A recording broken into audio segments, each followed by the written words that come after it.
Today's report is 2.96.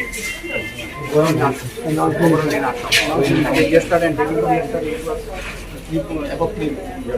So steadily increasing. Our performance is increasing. Not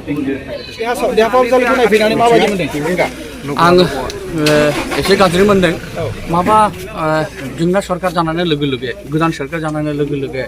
माबा एमफोरा गावनि गावनि department मोनदों आंनि आखायाव हेल्थ डिपार्टमेन्ट मोनखाबाय ओमफ्राय आं गुबुन गुबुन जायगायाव थांगासिनो नट अनलि क'क्राझार चिरां बाक्सा उदालगुरि मोनब्रै डिस्ट्रिक्टआव आं थांगासिनो ओमफ्राय आं नेगासिनो मा प्रब्लेम दं दिनै फैनानै गावनि मेगनजों नुदों जे माबा माने गोबां खामानि दङ बेहायनो मावनायनि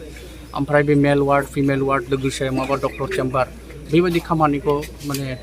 उइथिन भेरि सर्ट टाइम खामानि मावनांगोन आरो मेन पावारनि एसे प्रब्लेम दं मेन पावारनि प्रब्लेमा माखासे समायनि माने उइथिन फिउ डेज फिउ मान्थ मेन पावार प्रब्लेमखौ सल्भ हो যাব आरो माबा आरो मोनसे गोनां खोथा आं बुंनो नागिरदों जे माबा बेहायनो एसे उल्टा फाल्टा दङ एसे उल्टा फाल्टा दङ बे उल्टा फाल्टाखौ भेरि सुन क्लियार खालामनांगोन गावनि माने स्टाइलाव खामानि सोलियो ओंखायनो गावनि स्टाइलाव खामानि सोलिया कोनो डाक्टारनि कथा जों मानिया माने आरो माबा डक्टर आरो पेशेन्टजों एसे माने कमिउनिकेशन गेप दङ गोबां पेशेन्ट ओरैबायदि दं जे माबा गिदिर आशा लानानै डाक्टारनाव फैयो लोमजादों गिदिर लोमजादों ओमफ्राय डक्टरा बिथांमोनाजों गाज्रि सम्पर्क खालायो गाज्रि बिहेभ खालायो ओंखायनो नेक्स्टआव माने माबा गाबोननिफ्राय जाहाथे डक्टर माने पेशेन्टफोरजों जाहाथे मोजां सम्पर्क लाखियो आरो मोजां ट्रिटमेन्ट खालायो बेखौ सिन्था खालायो बे समाव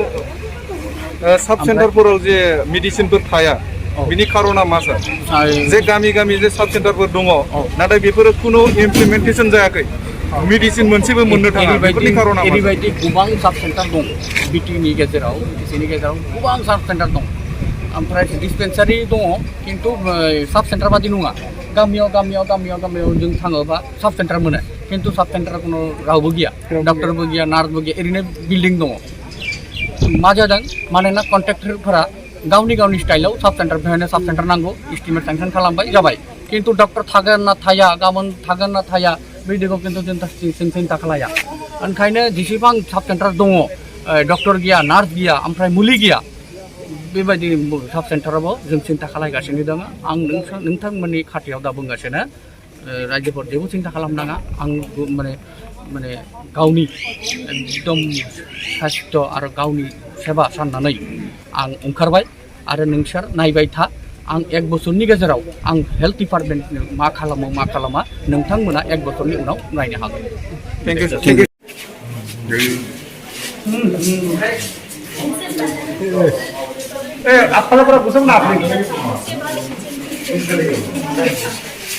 जब हमने पहली बार एचएमसी ली